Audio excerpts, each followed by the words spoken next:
Hola chicos, ya regresé. Ayúdenme por favor con sus likes si es que me ven y me escuchan bien. Chévere, gracias. Me tuve que cambiar de equipo, pero bueno, aquí estamos. Entonces, les voy a compartir, como les decía, mi pantalla para ver esta hoja. Ahora sí se ve, ¿verdad? ¿Alguien me confirma? Sí, profe. Chévere, gracias. Entonces, les decía que no he podido todavía igualarme en todo lo que lo que ya tengo para revisar, pero en todo caso, les muestro esta hoja porque para aquellos de ustedes que por cualquier razón no han podido terminar o subir alguna tarea o laboratorio, todavía vamos a tener la posibilidad de que lo hagan a modo de retraso, es decir, eso tiene una penalización pequeña, pero tiene que haber la penalización, no es lo mismo que entregar a tiempo, pero lo podemos hacer inclusive hasta el martes 3. Entonces, si hay alguna tarea que tengas pendiente que no la pudiste entregar a tiempo o que quisieras subirla mejorada, lo puedes hacer hasta el martes 3. Entonces, les recuerdo las tareas, ¿no? Por 2 puntos, tareas individuales, hicimos un foro de calidad de vida, los ejercicios del libro, capítulo 1, capítulo 2, capítulo 3, parte 1 y capítulo 3, parte 2. Entonces, todas estas notas se promedian y dan el 20% y es la nota que actualmente tengo acá, ¿no? Entonces, si deseas mejorar una nota o deseas entregar algo que no pudiste entregar en su momento, lo puedes hacer. Luego los laboratorios son 2 puntos más, son 2 laboratorios, como recordarán, el de Sonar Cube y el de JUnit. Entonces, igual, puedes entregarlo hasta el martes a modo retraso si es que no lo has hecho todavía. El examen son 3 puntos. Ahorita en la última parte de la clase de hoy vamos a hacer la resolución del examen para que todos estén claros cuáles eran las respuestas correctas en el examen, ¿no? Y el proyecto individual, también he revisado que hay algunos de ustedes que no lo han entregado aún. Entonces, el proyecto individual también ya pasó la fecha de entrega. No recuerdo exactamente cuándo se terminó, pero ya debieron ustedes haber entregado. Déjenme ver, yo tengo por aquí.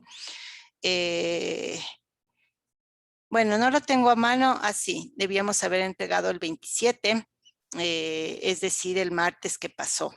Pero si aún no lo has podido entregar, descárgate el informe, revísale la plantilla, llena tu información y puedes entregar en modo atrasado.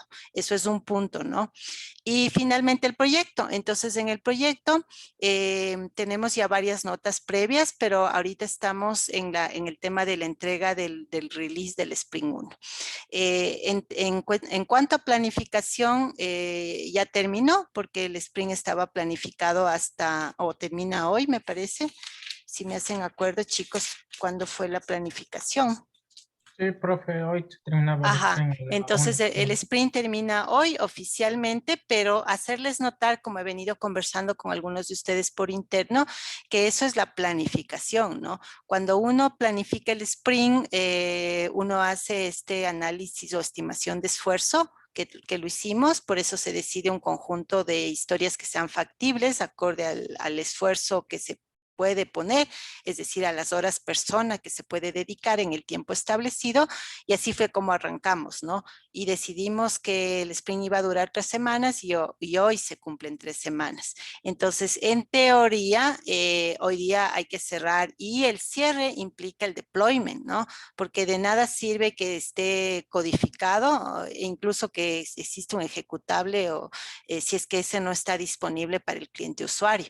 Entonces, en realidad, el ciclo entero de un sprint termina cuando la versión funcional del producto de software, acorde a la funcionalidad que se haya decidido como alcance para ese sprint, está disponible para el cliente, ¿no? Es decir, tiene que estar deployado en algún espacio que ustedes tienen que encontrar, no sea por ejemplo, en Microsoft Azure o en algún lugar que con Trial te permita tener un URL disponible para la revisión del cliente o usuario, ¿no? Entonces, en teoría, hasta ahí llega el sprint que se cierra hoy. En la práctica, y eso pasa no solamente en lo académico, sino pasa en la vida real en las empresas, no siempre se puede cumplir con lo planificado, ¿no? De hecho, hemos tenido algunas novedades en algunos equipos, por ejemplo, novedades de problemas de infraestructura y otro tipo de cosas que suceden con las personas, con los equipos, con los tiempos planificados que no se pueden cumplir. Eso es normal.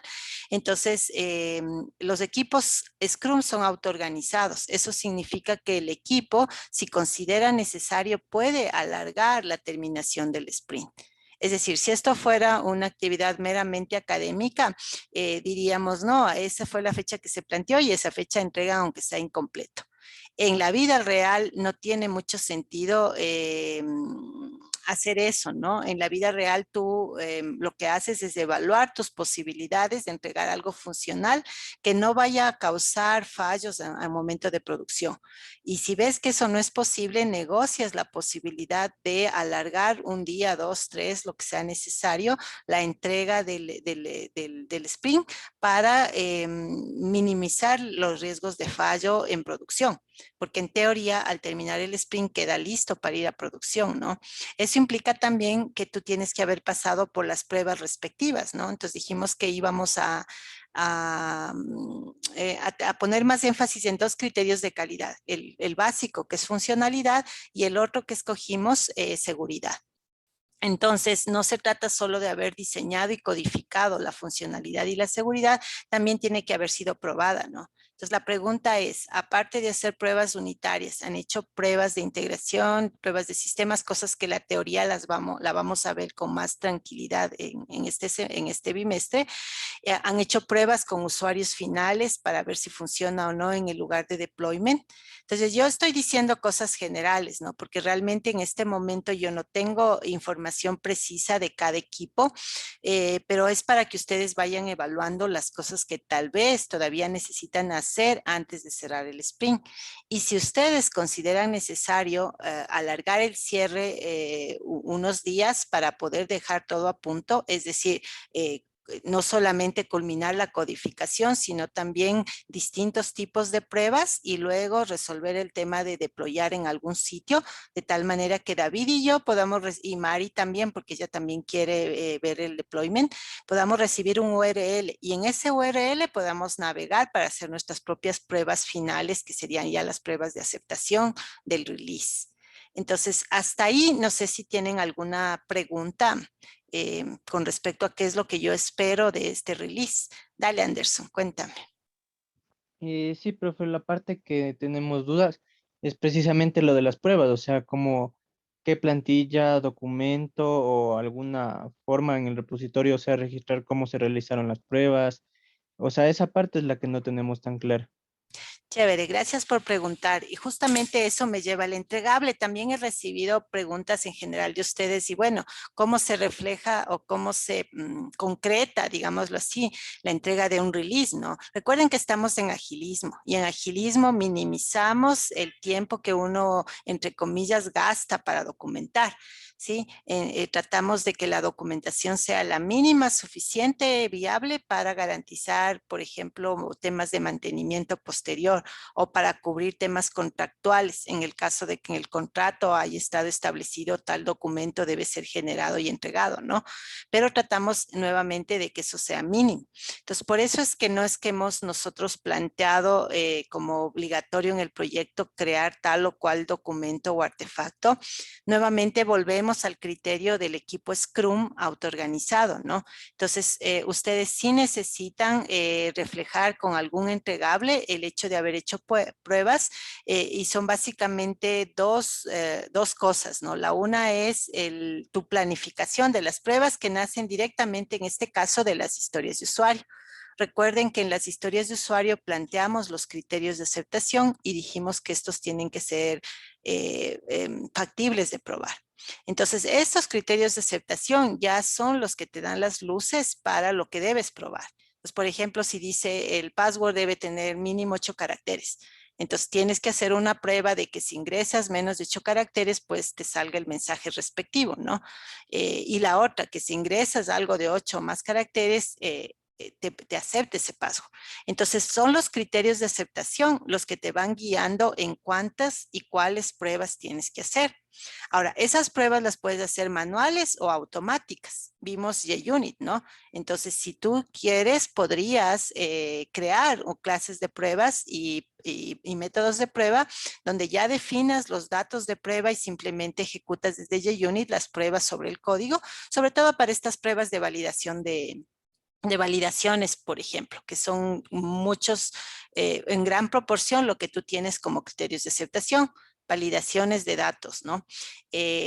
¿Qué ventaja tendría eso? Que si hubiera un segundo o un tercer sprint, ya no tendrías que volver a hacer las pruebas manualmente, solamente reejecutar dentro del ambiente de programación. Ahora, claro, no todos usamos Eclipse, ni siquiera probablemente no todos usamos Java, entonces no es obligatorio, pero es una opción automatizar.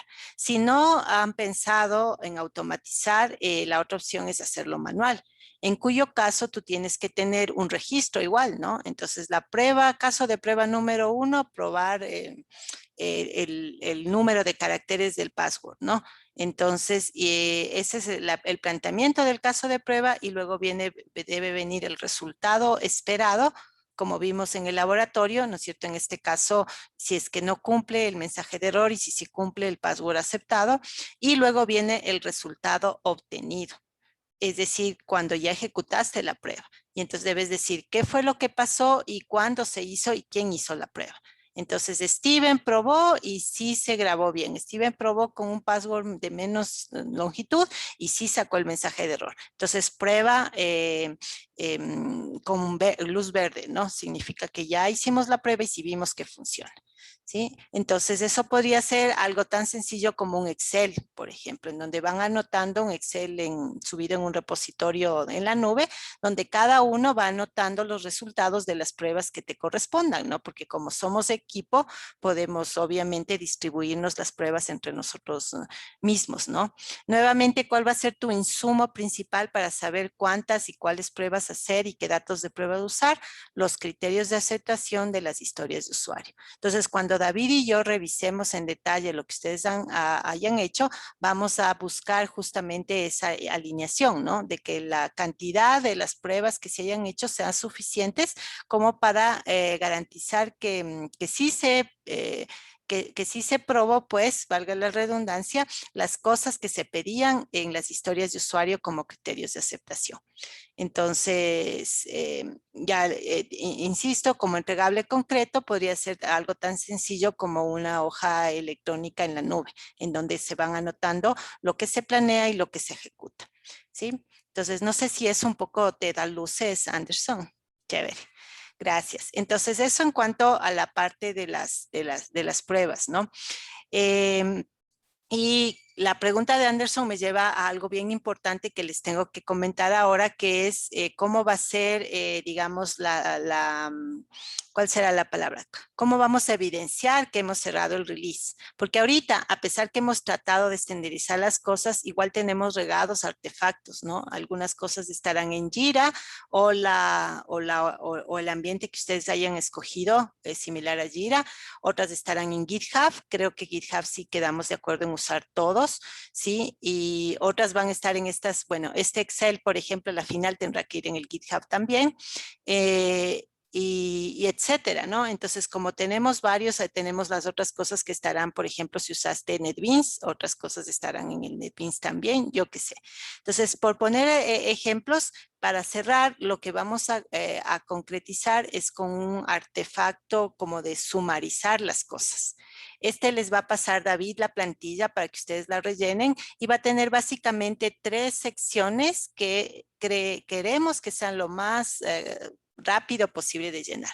La primera sección es simplemente capturas de las interfaces gráficas del producto, ¿no? Del release, que son pocas, ¿no? Entonces ahí simplemente ejecutas tu producto, le capturas las interfaces y colocas las capturas en esa primera hoja de este artefacto que vamos a tener. Esa es la primera. La segunda va a ser, esa sí les va a tomar un poquito más de tiempo, porque va a ser un mapeo de lo que pide la norma. Recuerden que habíamos dicho que estamos trabajando bajo lo que pide la 29.110, que es la norma que tuvimos la conferencia con Claude Laporte. Entonces, porque es la norma de ciclo de vida cuando el equipo es pequeño. Entonces, justo la que se ajusta a lo que nosotros estamos haciendo acá. Entonces, para ahorrarles a ustedes tiempo, David va a preparar y les va a pasar una matriz. Y en esa matriz ustedes van a tener, por un lado, digamos, las cosas que pide la norma, y por otro lado, la posibilidad de poner ustedes ahí el nombre del artefacto que ustedes tienen que cumple con lo que pide la norma. Por ejemplo, la norma pide un entregable, un producto de trabajo que indique los requerimientos. Eso pide la norma casi en esas palabras, ¿no? Y entonces tú en la columna en donde tienes nombre de tu artefacto, tú le pondrás historias de usuario. Y luego creo que va a haber otra columna en donde puedas describir un poco más.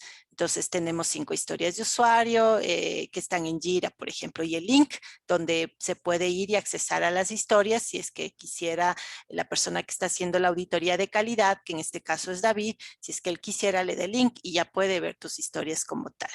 Y así por cada una de las cosas. Entonces, un artefacto que a mí me preocupa mucho porque es por lo general lo que he visto que nos saltamos o no le tomamos mucha atención es el tema de diseño. Entonces, la pregunta que yo tengo para ustedes es para hacer la arquitectura y el diseño del producto que están por entregar, ¿qué utilizaron como medio para reflejar ese diseño, ¿no? Entonces, por ejemplo, aquí hay persistencia de datos, hay tablas, ¿no es cierto? Y estas tablas tienen una estructura con campos, tipos de datos y demás.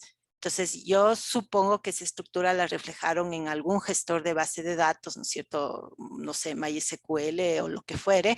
Y tal vez probablemente previo de ello lo dibujaron en alguna herramienta de diseño como Rational Rose o Data Architect o yo qué sé. Entonces, ese, por ejemplo, es tu artefacto de diseño del modelo de base de datos. A lo mejor ustedes usaron alguna cosa para hacer el diseño de las interfaces antes de construirlas, ¿no? Y quedar de acuerdo en estandarizar colores, iconos, cosas así. Entonces deben tener ustedes esos entregables, ¿no? Entonces, esas son las cosas que iría en la parte que va en esta matriz dice diseño, ¿no? Entonces, los artefactos de diseño de nuestro equipo fueron un modelo de base de datos creado no sé, se me ocurre en Power Architect, y este es el enlace donde se encuentra, que podría ser el mismo Power Architect o podría ser en GitHub, donde ustedes subieron una copia o lo que fuere, ¿no? Y luego hicimos diseño de un prototipo de bajo nivel de las interfaces para quedar de acuerdo en los iconos, en los colores, en los tipos de letra, etcétera. Y lo hicimos en Figma, por decir algo. Y aquí está el enlace que me lleva allá. O si pueden todo ponerle en GitHub mejor para centralizar todo, ¿no? Entonces eso ya depende porque cada equipo pues está haciendo, tomando sus propias decisiones.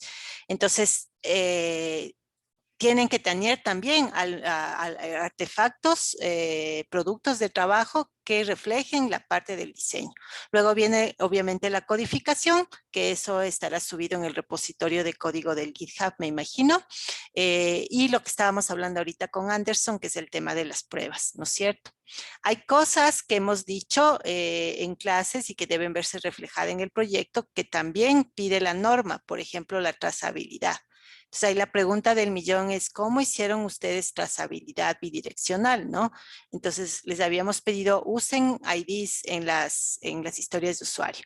Ahora que vas a crear y hacer la parte de pruebas, ponle IDs también a los casos de prueba. Y luego empata qué casos de prueba responden a qué historias de usuario. Probablemente vas a tener 1 a N, ¿no? Una historia de usuario, muchos casos de prueba.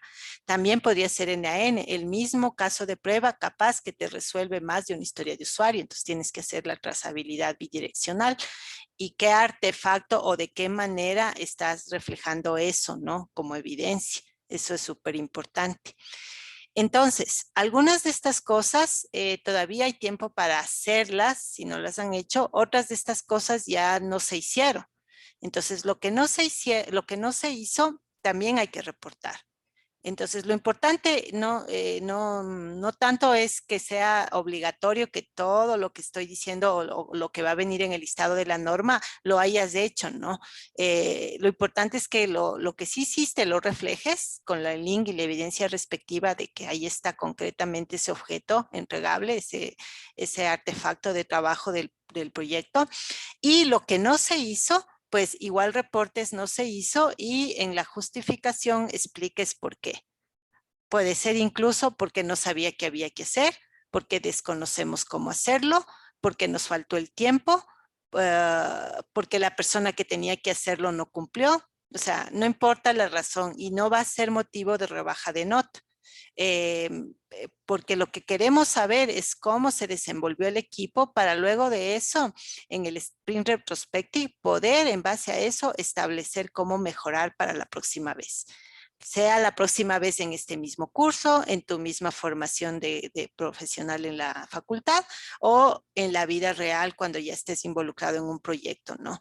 Entonces, ese es el aprendizaje, ¿sí? Entonces, yo no me enfoco tanto en que ustedes a la perfección entreguen artefactos, sino más bien que vayamos sobre la marcha, en la vivencia misma del proyecto, después reflexionando y dándonos cuenta de cosas que pudimos haber hecho mejor o de cosas que sí funcionaron y debemos seguir manteniendo como buena práctica profesional. No sé si hasta ahí tienen alguna pregunta o duda, sea específica de su equipo o sea general. Dale, Anderson, te escucho. No, profesor, ya está claro con lo de los prototipos de Figma, todo.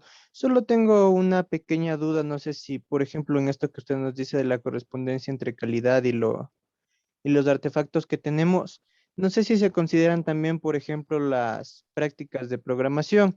O sea, por ejemplo, en nuestro equipo nosotros utilizamos algunos frameworks de desarrollo y por sí estos frameworks son, o sea, tienen una arquitectura ya bastante segura, entonces nos obligan a implementar unas cosas de seguridad, pero no es propia, o sea, que nosotros nos hemos inventado, sino que el Mm. lenguaje, la herramienta nos obliga. Entonces, eso también podemos ponerle dentro de la correspondencia para la norma, así se podría considerar. Totalmente sí. Por ejemplo, cuando tú trabajas en algún framework, como se me ocurre el team de Microsoft, ¿no? Y tú dices, quiero crear un proyecto MVC. Automáticamente, si ustedes han trabajado en esa herramienta o en otras similares, ya te crea el esqueleto MVC, ¿no? Incluso ya te da creando las subcarpetas de modelo vista controlador y ya te va un poco guiando, incluso en el tipo de librerías y cosas que tienes que usar para que efectivamente tu proyecto esté en las 3 capas. Entonces, ese es otro ejemplo, aparte del que dio Anderson, del tema de seguridades, porque puedes haber usado un plugin, una librería de terceros, no hay problema. De hecho, esa es la idea, ¿no? La idea es ver la mejor manera de sacar el proyecto eficientemente, ¿no es cierto? Con el mínimo número de recursos, cumpliendo con el alcance y las expectativas del usuario. Entonces, en ese caso, por ejemplo, de este otro ejemplo que les digo de la arquitectura MVC que te viene dada por default cuando escoges el tipo de proyecto en el IDE, puedes hacer una captura, por ejemplo, de la estructura que se ve, ¿no es cierto? O directamente darle acceso a David y a mi persona al espacio, si es que es un espacio, si es que es un espacio colaborativo, para que nosotros podamos constatar que efectivamente tú hiciste ese escogitamiento, ustedes como equipo, y por lo tanto la arquitectura que decidieron es modelo vista controlador, que es una de las más clásicas para el tipo de producto que nosotros estamos construyendo, ¿no? Entonces sí, todo se vale, no necesariamente lo que el equipo hizo desde cero, también lo que rehusaron de proyectos previos, porque a lo mejor ustedes ya han hecho más de una vez una pantalla de login, ¿no? Es como la básica, la clásica, y rehusaron código de un proyecto anterior, perfectamente válido, simplemente repórtelo así, ¿no? Si es que en lo que la norma va pidiendo te dice, te hace preguntas del tema de reusabilidad, pues reporten, ¿no?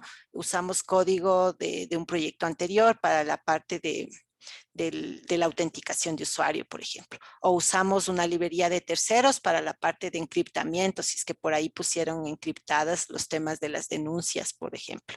¿sí? Eso ya es algo que ustedes como equipo tienen que ir viendo, la mejor manera de reportar todo lo que han hecho, incluyendo reusabilidad de artefactos propios del equipo o de algunos de ustedes, de proyectos previos, o el hecho de trabajar con librerías, ambientes, frameworks de terceros. Solamente hay que reportar cuál fue y en qué parte o para qué se usó. No sé si Anderson eso resuelve tu pregunta. Sí, listo, gracias, profe. Y una última consulta, o Ujú. sea, ¿para cuándo sería o sea, el límite o sea, de entregar el sprint finalizado con los Chévere. documentos, todo? Ajá, sí, buena pregunta porque justo iba a eso. Entonces, verán, nos faltan tres cosas. Uno, el cierre del sprint. Recuerden que el cierre, por ejemplo, en Jira tú mismo ahí le dices, ¿no? Le das clic donde dice sprint terminado, ¿sí? Entonces, ustedes van a dar ese clic, tanto físico como, digamos, en la parte de gestión, cuando ustedes sientan que ya es el momento de cerrar, pero obviamente no tenemos tiempo ilimitado, ¿no? Entonces, el tope para hacer ese cierre va a ser este domingo, que cae 2 de agosto.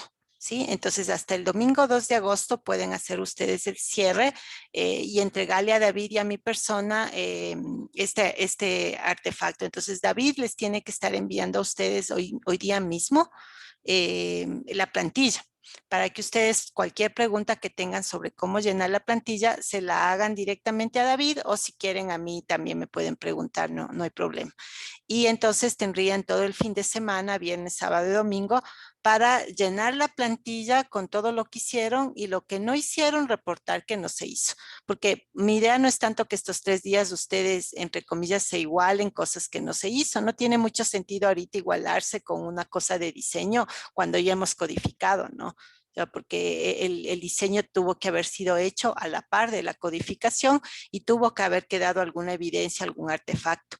Y si eso no pasó, pues hay que reportarlo. O sea, no tenemos eso, ¿sí? Ahora sí, por ejemplo, solo es cuestión de generar, por ejemplo, un diccionario de datos de las tablas, ¿no es cierto? Que no se ha generado, pero que ya está ahí, solamente le das en el gestor y te genera, pues eso sí lo puedes generar. Entonces, ustedes también a discreción vean lo que puedan, ¿no? Tal vez ahorita les falta, se dan cuenta ahorita que antes de probar, sí sería bueno refactorizar código para meter un poquito más de lógica de validación de datos, por ejemplo. Y ustedes deciden darse, yo qué sé, 8 horas más para hacer digamos, esa mejora en el código. Entonces, eso sí es algo como que factible de hacer en este fin de semana, dependiendo obviamente del tiempo que ustedes dispongan. Entonces, todo es cuestión de planificar acorde a los recursos reales que se tienen, ¿no?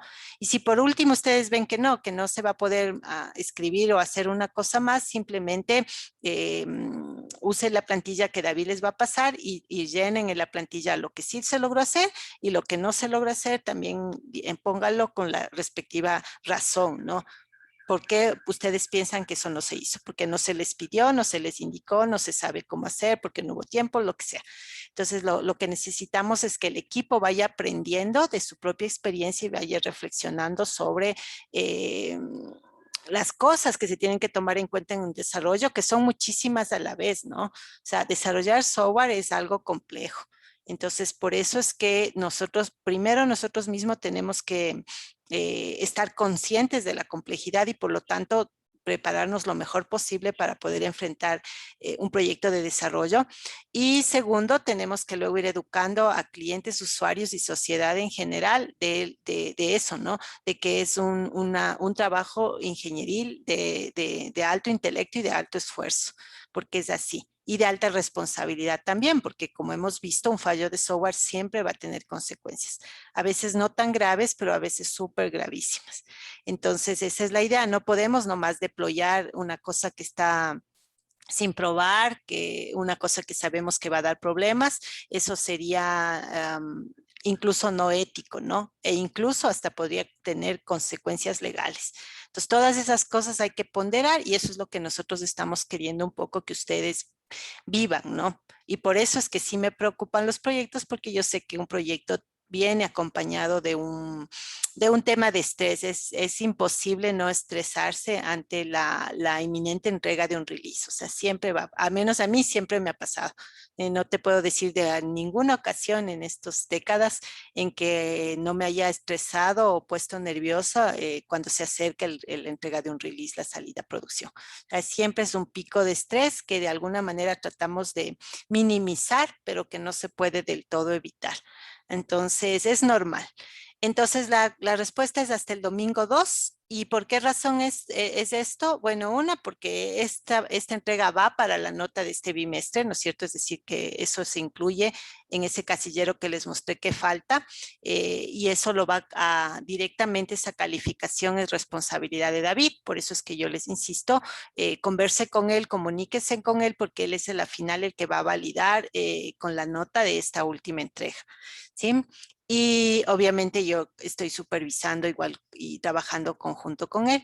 Y luego vienen las dos cosas que preguntaba Diana, que son bien importantes, que nos falta para ya cerrar completamente, que es el Sprint Review y el Sprint Retrospective. Entonces, estas dos ceremonias que se llaman de Scrum, ya no las vamos a incluir para la nota de este bimestre, porque ya la nota debe ser entregada el 5.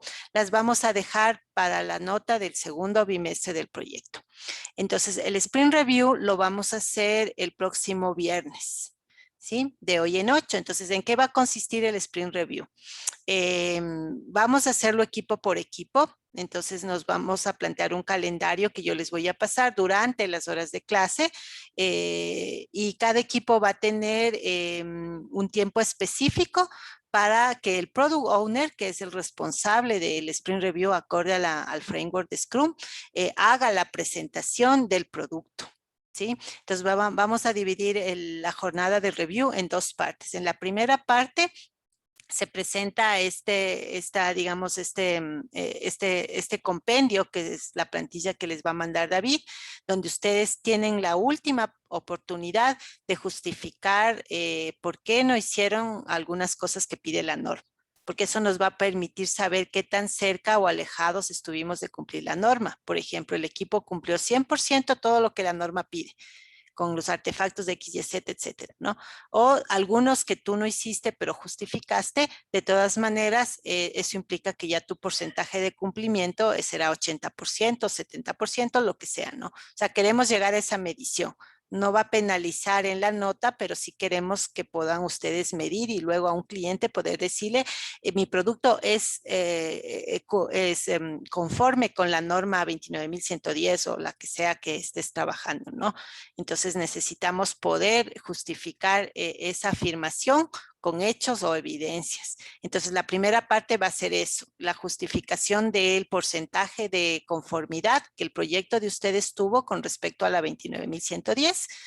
Y la segunda parte es ya la demo, como quien dice, del producto, ¿no? Que la hace el Product Owner, ¿no? Entonces muestra, sí, este es el release y el release permite registrarse, permite loguearse, permite meter una pregunta, permite ver las respuestas a la pregunta o lo que sea que ustedes hayan escogido. Entonces, eso vamos a estar ahí presentes David y yo con todo el equipo y lo vamos a hacer el próximo viernes en horarios. Entonces, a un equipo le tocará a las 11, a otro equipo le tocará a las 11:30, así. Entonces, yo les voy a pasar el horario o David les pasará el horario para que se logueen el momento que les toque. Y esa nota será para el segundo bimestre. Y de ahí el Sprint Retrospective vamos a hacer la siguiente semana, es decir, la semana del 13 de agosto, ¿sí? Entonces, así mismo en la hora de clase. La retrospectiva es tal vez, desde la perspectiva de calidad, la actividad más importante de Scrum, porque es donde nosotros podemos tener la posibilidad de sacar lecciones y de hacer mejoramiento en el proceso, que es justo de lo que se trata el capítulo primero que tenemos que estudiar en este bimestre. Mejoramiento de proceso de software, SPI, Software Process Improvement se llama en inglés. Entonces, el Sprint Review, Retrospective es lo que te permite hacer SPI cuando trabajas en un proyecto Scrum. Y para ese sí vamos a necesitar más tiempo. Entonces, el review va a ser media hora por equipo, suficiente para poder hacer un review. Ya saben que el agilismo nos permite o nos pide más bien que hagamos actividades lo más eficiente posible, ¿no? Entonces, su review va a ser media hora, pueden ser 10, 15 minutos para presentar el compendio de la conformidad con la norma y otros 10 a 15 minutos para presentar las pantallas como tal en una especie de demo. Y eso es el review que hacen ustedes y nosotros miramos, ¿no? Y tal vez nosotros les hagamos un par de preguntas y listo. Entonces es como digamos, la ceremonia de entrega que ustedes hacen al cliente. El retrospective, en cambio, ya no es con el cliente. Puede ser, todo el mundo puede estar invitado, ¿no? Pero el retrospective es una actividad más bien para el equipo como tal, donde hay varias etapas o varias cosas que pasan durante una retrospectiva que nos van permitiendo retroalimentarnos tanto como equipo como como individuo para mejorar en el siguiente proyecto Scrum. Entonces, ese va a ser una hora por equipo. Como somos, ¿cuántos equipos somos, chicos? ¿Somos 3 o 4? No recuerdo. 1, no. Así, como somos 3 equipos, necesitamos 3 horas. Por lo tanto, ahí sí le voy a pedir a uno de los equipos, ya hablaremos con cada Product Owner, que nos ayude haciéndolo de 1 a 2. Es decir, con un equipo nos vemos de 11 a 12 y eso es la hora que tú vas a tener que ese día estar en la clase. Con otro equipo nos vemos de 12 a 1 y por favor le pido a un equipo que se voluntarie, conversen entre ustedes y nos cuentan para hacerlo de 1 a 2. Cada equipo solo se va a conectar 1 hora. Entonces, para ustedes va a ser 1 hora de clase, básicamente. Para nosotros va a ser 3 horas porque vamos a repetir con cada equipo, queremos que sea personalizado para el equipo como tal y que sea privado, que el equipo pueda conversar sus cosas sin tener el público de los otros compañeros, por eso lo vamos a hacer así. Y esa ceremonia de retrospectiva la vamos a nosotros a guiar. ¿Sí? Entonces ustedes no necesitan hacer ninguna preparación especial para la retrospectiva, simplemente asistir puntualmente y pues colaborar con todas las actividades de retrospectiva que vamos a hacer para que ustedes aprendan cómo hacer una retrospectiva haciendo una. Esa es básicamente la idea. Y esa también es calificada, ¿no? Entonces, esa segunda nota va también para el proyecto en el segundo bimestre. Y ahí, en realidad, cerramos este sprint, es decir, el 13 de agosto. Entonces, nuevamente resumiendo, las fechas son el día de hoy, 30 de julio, el día planificado para cierre del sprint. Ojalá que algunos de ustedes puedan cumplir con su planificación. Si no es así, ustedes tienen una holgura hasta este domingo 2 de agosto para ahí sí, lo último que de plazo para cerrar el sprint, que implica mandarle a David este Excel con el resumen que les decía, las pantallas, la hoja Excel, ahí me olvidé la tercera parte. La tercera parte del hoja Excel va a ser el resumen de los tiempos invertidos. ¿Se acuerdan que quedamos en que cada uno va a cada vez que trabaje en el proyecto, cronometrar cuánto tiempo trabajó y qué actividad uso? Entonces, ahí ustedes van a sumarizar por actividades y por persona. Entonces, por ejemplo, por la actividad de requerimientos fueron tantas X horas, ¿no? La actividad de pruebas, tantas horas, etcétera, ¿no? Y luego, claro, eso va a estar evidenciado en el Jira o donde sea que ustedes llevaron el registro cronometrado. Y luego la segunda parte por persona, por ejemplo, Anderson. Entonces, Anderson en requerimientos dedicó X horas, en codificación X horas, en pruebas 0, porque él no hizo pruebas, hicieron los demás. Entonces, no es obligatorio que todos hayan dedicado horas en todo, pero sí es importante que cada persona sepa cuántas horas trabajó y en qué, porque eso te va a permitir nuevamente reflexionar sobre eso en la retrospectiva. Entonces, por eso necesitamos nosotros ver esa información para, en base a esa información, trabajar la retrospectiva que vamos a hacer después.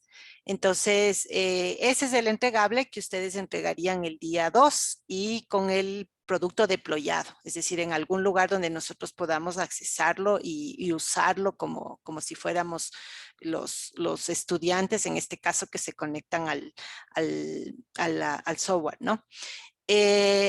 La tercera, entonces, es la la segunda fecha, la fecha, digamos, tope de cierre del release, el 2 de agosto. La tercera fecha es el review, el 6 de agosto, y yo les voy a decir a cada equipo a qué hora les toca conectarse para el review. Y la última fecha es el 13 de agosto, que hacemos la retrospectiva, 1 hora por equipo. Y ahí cerramos. Entonces, mientras no cerremos, vamos a enfocarnos más en el proyecto que en la teoría. Como ustedes ven en estas clases, entonces no vamos a avanzar con teoría aún. Cuando cerremos el proyecto, pues nos igualaremos con la parte de teoría de este capítulo, que no es muy largo en realidad. Y la única tarea que tendríamos pendiente es justo la del Congreso. Y con eso quería cerrar hoy. Entonces, primero, antes de ir al tema del Congreso, preguntas entonces con respecto a las fechas y lo que hay que hacer para cada fecha. Chévere. Si no hay preguntas, ayúdenme como siempre con un like, porque como no les veo, entonces no sé. Gracias Alejandro, César, Santiago, me falta Carolina y Mahatma. Gracias, Caro. Y Mahatma, ¿estás por ahí? Bueno, tal vez hay fuga virtual o era quien estaba conectado por móvil, no me acuerdo. Ok, entonces con eso creo que aclaramos un poco las cosas. Yo sé que no, o sea, no hemos ido avanzando sobre la marcha, pero créanme, los que aún no han trabajado en proyectos de desarrollo reales, que así funciona en realidad. Lamentablemente, uno puede planear muchísimo, pero sobre la marcha se te van dando las cosas y sobre la marcha uno tiene que ir actuando, tomando decisiones y resolviendo cosas. Y los que ya han trabajado en proyectos de desarrollo reales, pues me darán la razón que es así. Por eso es que yo insisto mucho en este tema de entrenar tu mente, de mantener tu salud física, emocional, mental bien, para que puedas rendir adecuadamente en tu profesión y puedas equilibrar tu ejercicio profesional con el resto de roles que tú tienes en la vida, ¿no? Porque también tienes que darle espacio al descanso, a la diversión, a las relaciones con la familia, con los amigos, con tu pareja si es que la tienes, y tus otras responsabilidades, ¿no? Porque tu única responsabilidad no es trabajar, también uno adquiere o tiene otras responsabilidades en la vida, entonces todo eso está integrado porque no eres una persona el que trabaja desarrollando software y otra persona el que es hermano o papá o hijo o amigo o esposo o pareja y otra persona el que le gusta la música o el deporte. Eres la misma persona, ¿no? Eres un solo ser humano integral y todo tiene que equilibrarse para que puedas tener una vida plena, que es a la final lo que queremos. Es decir, volvemos al concepto de calidad de vida y el trabajar con la calidad de software para que eso aporte a tu calidad de vida, no solamente en la parte financiera, porque de eso vas a vivir, sino de una manera integral. Entonces, eso con respecto al proyecto y ahora sí del Congreso. Sí me gustaría escuchar un par de opiniones que me cuenten a qué nomás lograron asistir, aparte de lo que asistimos juntos ayer, porque recuerden que hay que hacer una pequeña tarea, ¿no? Entonces la tarea yo ya la voy a poner en el aula, pero la voy a dejar abierta incluso hasta el 20 de agosto, de tal manera que si tú quieres hacerla luego, la puedas hacer luego, pero es muy sencilla, es la misma plantilla Word y en esa plantilla Word va a haber yo lo pongo en las especificaciones ya, va a haber 2 secciones importantes. La primera, no, 3 secciones. La primera es lo que aprendiste, la segunda es el resumen y la tercera es un pequeño análisis de una conferencia que hayas tenido. Entonces, Miguel, rápidamente y antes de perder a más gente, porque veo que algunos se desconectaron, cuéntame tu experiencia en el Congreso, a qué conferencias has asistido y cuál escogerías tú o pensarías escoger para el deber. Listo, profe. Bueno, entonces, a las conferencias a las que yo asistí fue a una charla dada por el doctor Baeza Yates, que era acerca de las éticas, sí, la ética en lo que sería inteligencia artificial, ¿no? todo eso de el bias y la parcialización de la IA. Entonces, de hecho, esa es la que a mí me pareció tal vez más interesante, tal vez no necesariamente por algún motivo en específico, o tal vez porque sea más de mi interés, sino porque eso ha tenido más repercusión en los últimos tiempos, ¿no? Por ejemplo, yo he visto en Twitter, como soy usuario más de esa red social que de cualquier otra, he visto que hay estos escándalos, ¿no? Que también el doctor presentó ese día, por ejemplo, cuando algunas redes neuronales o también algunas inteligencias artificiales se detectan a las personas de la raza negra como monos, cosas así. Entonces, para mí como que eso fue, no necesariamente pegado más a mi realidad, pero tal vez como que a la final fue algo que yo sí he escuchado más, y eso como que sí llamó más mi atención. Eso con respecto a la charla de él. Adicionalmente fui también a las charlas del día de ayer, que sería de la doctora Daniela, y sí, sí, también me gustó bastante la charla, pero no, en este caso como digamos, se implantó en el sentido de decir cada vez que el sistema bueno, yo le dije tracking, pero no es tracking, no, es de monitoreo. Entonces, bueno, ese también me gustó en el sentido de que, claro, o sea, en verdad que el sistema público está súper limitado, pero claro, ahí vemos que a la final eso sigue siendo bastante de ser voluntarios, o sea, la gente que necesita en verdad o que quiera en verdad participar es la que hace a la final el sistema y no necesariamente eso puede ser como que un reflejo claro de lo que puede a la final suceder con lo que sería la pandemia. Entonces, de esas dos charlas y la charla del doctorante, esa también estuvo interesante, pero la verdad, esa fue la que diría yo menos me llamó la atención, porque fue como que mucho más, como que de problemas y así, en cambio las otras dos sí tuvieron algo de lo que sería tecnológico, ¿no? Un poco Así más. es, Eso, así es. eso, eso. Chévere, gracias Miguel. Yo le conozco a Ricky ya 25 años, al doctor Baeza Yates, y es una de las personas al que yo admiro en el área de informática. De hecho, ha sido para mí como digamos, ¿cuál será como un role model, como un ejemplo a seguir en el tema de docencia, en el tema de investigación. Eh, y bueno, por eso yo mismo había pedido cuando me pidieron colaborar con el Congreso y qué podía hacer, pues yo les dije, déjenme presentarle a Ricardo y por suerte me permitieron hacerlo y pues siempre muy contenta de trabajar con él. Es una eminencia, realmente es un gurú en el área de lo que es desde hace mucho tiempo manejo de datos. Al inicio, y les hablo del inicio en la década de los 80, el área se llamaba Data Retrieval o recuperación de información. Entonces él trabajó muchísimo el tema de Data Structures, o sea, estructura de datos y algoritmos que en ese entonces eran los primeros pininos de la inteligencia artificial, algoritmos expertos se llamaban en ese entonces, para recuperación de información. Entonces, desde esa década hasta la fecha hemos evolucionado muchísimo y entonces ahí fue naciendo en lo que es data retrieval, fue naciendo lo que ahora es analítica de datos, ¿no? Y lo que ahora se hace a gran escala en temas de data mining y ahora ya se lo hace no solamente con procesamientos transaccionales, sino como vimos en la conferencia con inteligencia artificial, ¿no? Entonces, cuando ya metes algoritmos que se entrenan para poder hacer la búsqueda de datos y las tomas de decisiones, ahí es donde aparecen estos temas éticos y estos temas legales también, ¿no? Porque como decía él, ¿no? Si hay un accidente de un carro no tripulado, ¿de quién es la culpa, no? ¿Es la culpa del dueño del carro? ¿Es la culpa del fabricante del carro? ¿Es la culpa del que desarrolló el algoritmo de inteligencia artificial que maneja el carro?